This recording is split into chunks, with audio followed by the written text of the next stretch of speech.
दीर्घ उत्तरीय प्रश्न। राजनीतिक दलों को लोकतंत्र का प्राण क्यों कहा जाता है? किसी भी लोकतंत्र में राजनीतिक दल अनिवार्य है। लोकतांत्रिक देशों में राजनीतिक दल जीवन के एक अंग बन चुके हैं। लोकतंत्र के व्यवहारिक पक्ष में राजनीतिक दलों का महत्वपूर्ण स्थान है।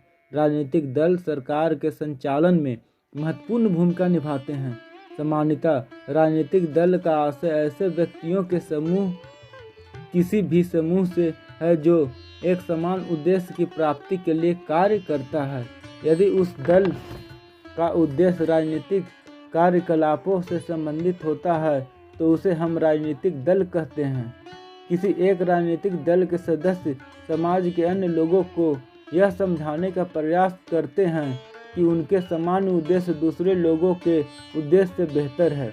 इस संदर्भ में हमें एक और बात समझ लेना आवश्यक है कि व्यक्ति का समूह जब एक राजनीतिक दल के रूप में संगठित होता है तो उनका उद्देश्य सिर्फ सत्ता प्राप्त करना या सत्ता को प्रभावित करना होता है। इसके लिए सभी राजनीतिक दल अपनी अपनी नीतियों और कार्यक्रमों को तैयार करते हैं।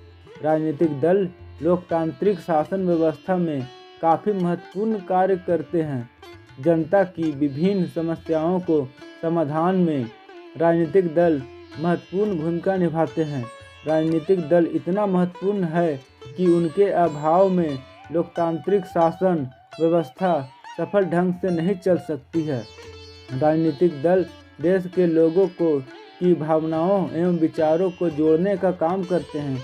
लोकतंत्र में राजनीतिक दल की आवश्यकता इसलिए भी है कि यदि दल नहीं होगा तो सभी उम्मीदवार निर्दलीय होंगे। उम्मीदवार अपनी नीतियां राष्ट्रहित में न बनाकर उस क्षेत्र विशेष के लिए बनाएंगे जिन क्षेत्रों से वे चुनाव लड़ रहे हैं। ऐसी स्थिति में देश की एकता एवं अखंडता खतरे में पड़ जाएगी तथा देश का विकास रुक जाएगा।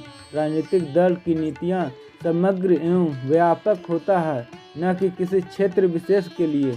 एक राजनीतिक दल के सदस्य सभी जाति, धर्म, क्षेत्र एवं लिंग होते हैं। राजनीतिक दल सभी लोगों की समस्याओं को समेटकर सरकार के सामने रखते हैं और उनके समाधान का प्रयास करते हैं। इसी कारण राजनीतिक दल को लोकतंत्र का प्राण कहा जाता है।